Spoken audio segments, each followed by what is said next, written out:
प्रदेश के शिक्षा मित्र लंबे समय से अपनी मांगों को लेकर शासन प्रशासन से गुहार लगा रहे हैं, लेकिन न जाने क्यों सरकार की तरफ से कोई ठोस कदम नहीं उठाया जा रहा है। जबकि सरकार की तरफ से हर बार बस इन्हें आश्वासन ही दे दिया जाता है कि आने वाले वक्त में इनकी समस्याओं का हल कर दिया जाएगा, लेकिन अभी तक इनकी किसी भी समस्या का हल नहीं हुआ, जिस वजह से शिक्षा मित्रों में काफी ज्यादा रोष देखने को मिल रहा है। शिक्षा मित्रों का यही कहना है कि देश में इतने विकास की बात होती है, लेकिन शिक्षकों के विकास के बारे में आखिर सरकार क्यों नहीं सोच रही है। जब 5 सितंबर को धरना प्रदर्शन किया गया तो सरकार ने ये कह के स्थगित करा दिया कि बहुत जल्दी इनकी समस्याओं का हल कर दिया जाएगा, प्रदर्शन को स्थगित कर दिया जाए। शिक्षा मित्रों ने उनकी बात मानी और शिक्षा मित्रों ने प्रदर्शन को स्थगित कर दिया, लेकिन इतना वक्त बीत गया, अभी तक मुख्यमंत्री योगी आदित्यनाथ के द्वारा कोई ठोस कदम नहीं उठाया गया है और ये कहा गया कि उपचुनाव के बाद समस्याओं का हल जरूर कर दिया जाएगा, लेकिन उपचुनाव होते हैं, परिणाम आते हैं और समस्याओं का हल होता हुआ नजर नहीं आता है। महज एक शासनादेश जारी हुआ है इतने लंबे वक्त में कि अब ये शिक्षा मित्र जो है वो अंतर जनपदीय स्थानांतरण करा सकते हैं, लेकिन शिक्षा मित्रों का यही कहना है स्थानांतरण तो उनकी समस्या थी, लेकिन उनकी मूल समस्या जो थी वो थी मानदेय वृद्धि की और नियमितीकरण की। सरकार को उस पर कोई ठोस कदम उठाना चाहिए और इनकी समस्याओं का हल करना चाहिए। अब तो शिक्षा मित्रों का ये कहना है कि जब न्यायालय की तरफ से भी शिक्षा मित्रों के मानदेय वृद्धि की बात कही जा रही, तो आखिर क्यों सरकार मानदेय वृद्धि की तरफ बिल्कुल भी ध्यान नहीं दे रही, क्यों कोई ठोस कदम नहीं उठा रही। अब शिक्षा मित्रों का यही कहना है कि एक बार फिर से जन आंदोलन किया जाएगा, तभी शायद सरकार इनकी बातों को सुन सके, तभी शायद सरकार इनकी समस्याओं का हल कर सके। इन सारे विषयों पर अटल टीवी की टीम ने बातचीत की शिक्षा मित्र पवन गोलिया से, तो उनका क्या कुछ कहना था इन सारी चीजों पे आप भी सुनिए। पवन गोलिया जी, आपका हमारे चैनल अटल टीवी पे बहुत बहुत स्वागत है।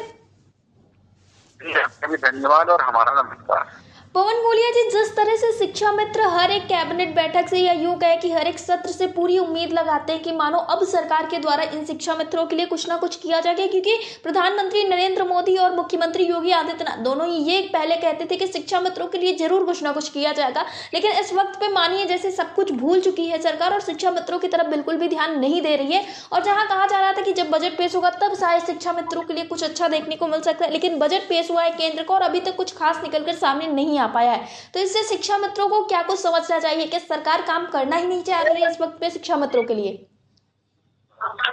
देखिए, लंबे समय से उत्तर प्रदेश का जो शिक्षक है, शिक्षा मित्र नाम का जी, वो बहुत पीड़ित है जी, और वो पीड़ित जो संवैधानिक शक्तियां हैं जी, उनके अमानवीय व्यवहार और असंवैधानिक व्यवहार के कारण है जी, उनकी शासन की कथनी और करनी में शिक्षा मित्र के प्रति बहुत अंतर है जी। शासन की ये जवाबदेही होनी चाहिए कि जो लंबे समय से शिक्षक वर्ग जी, जो योग्यतापूर्ण शिक्षक जी, प्राथमिक विद्यालयों में कार्यरत है और वो आज आर्थिक और मानसिक शोषण झेल रहा है जी, तो ये नैतिक ड्यूटी है राज्य सरकार की जी, कि उनकी स्वतः संज्ञान लेकर उनका बेहतर करना चाहिए जी। लेकिन जैसे ही शिक्षा मित्रों का मुद्दा आता है, जी, तमाम समाज आंदोलन, धरना प्रदर्शन और मीडिया द्वारा ये मुद्दा उठाया जाता है जी, तो शासन इस पर चुप्पी साध लेता है जी, जब कुछ देना। तो ये आशा जब जगती है उत्तर प्रदेश के शिक्षा मित्रों की, जी, तभी निराशा में बन जाए। जी, तो इनकी जो आशाएं थी वो टूटती जा रही, जी, ये बहुत दुखी और परेशान है। जी, तो अब इसके लिए कुछ कहने की जरूरत नहीं है जी, अब तो इसका एक ही रास्ता है कि या तो आपको जन आंदोलन करना चाहिए जी, अपने अधिकारों के प्रति, क्योंकि कोई भी स्टेट अपने कार्मिक का आर्थिक शोषण नहीं कर सकती जी, और जब आर्थिक शोषण होगा तो मानसिक शोषण होगा, जी, वो बेहतर शिक्षण कार्य नहीं कर सकता। जी, तो ये आरटी एक्ट का भी उल्लंघन है। जी, इसीलिए उच्च न्यायालय का भी ये आदेश है जी, और ये उच्च न्यायालय का ये आदेश है कि भाई जो शिक्षक वर्ग है, शिक्षा मित्र, उनको सम्मानजनक मानदेय स्थिति में देना चाहिए। जी, स्टेट नहीं कर रही है और स्टेट बार बार उच्च न्यायालय को भी लिख कर दे दिया कि हम इनका मानदेय बढ़ाने जा रहे हैं, लेकिन तारीख पर तारीख मांगना जी, ये अच्छा संकेत नहीं है। जी, तो मेरा निवेदन है कि जो शासन में शक्तियां बैठी हैं, संवैधानिक शक्तियां,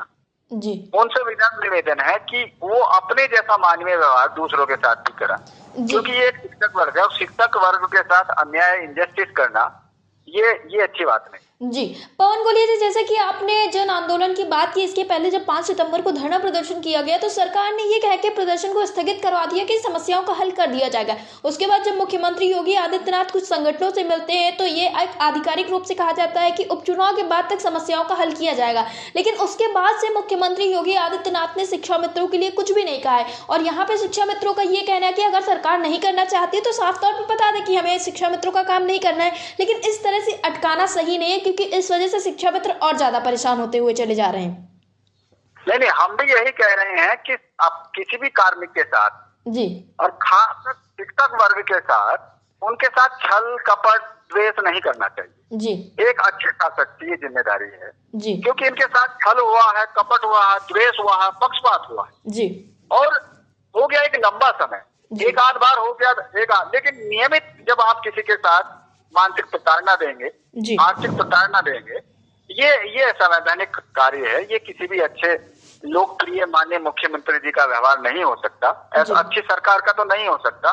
कोई भी अगर ये घटना सुनता है शिक्षा मित्र प्रति तो उनकी संवेदनाएं जाग उठती है कि भाई इनके साथ अन्याय हो रहा है। अब अन्याय होता रहा है, अब इसको अन्याय को न्याय में बदलने के लिए शासन की जिम्मेदारी है। अब शासन इसको नहीं कर रही, संवेदनहीन है, तो इसका एक ही अंतिम रास्ता बनता है, या तो हम लोग जन आंदोलन पर उतर जाएं, संगठित होकर जन आंदोलन पर उतर जाएं और अपनी परेशानी को, अपने जीवन को सुधार के लिए इसको आंदोलन करें, या फिर सामूहिक रूप से इस्तीफा देते हैं। दो ही रास्ते। जी, पवन गोलिया जी, जिस तरह से सरकार कहती थी कि शिक्षा मित्र उनका ही परिवार है, चुनाव के पहले की अगर बात करें 2017 के करीब की बात है, और उसके बाद से जब से सत्ता में आए तब से शिक्षा मित्रों की तरफ ध्यान नहीं दिया गया। उसके बाद शिक्षा मित्र लगातार अपनी आवाज को उठा रहे हैं और मुख्यमंत्री योगी आदित्यनाथ भी जवाबदेही कर नहीं रहे ठीक से। तो आप लोग आगे की क्या रणनीति बनाने वाले, किस तरह से आखिर अपनी मांगों को आप लोग पूरा करवाने वाले, क्योंकि जो आप लोग की मांगे वो तो पूरी तरह से जायज मांगे, 10,000 में गुजारा होना मुश्किल है, नियमितीकरण और समायोजन के आप लोग लगातार गुहार लगा रहे, और खास करके वो शिक्षक जो कि योग्य है इस चीज के लिए।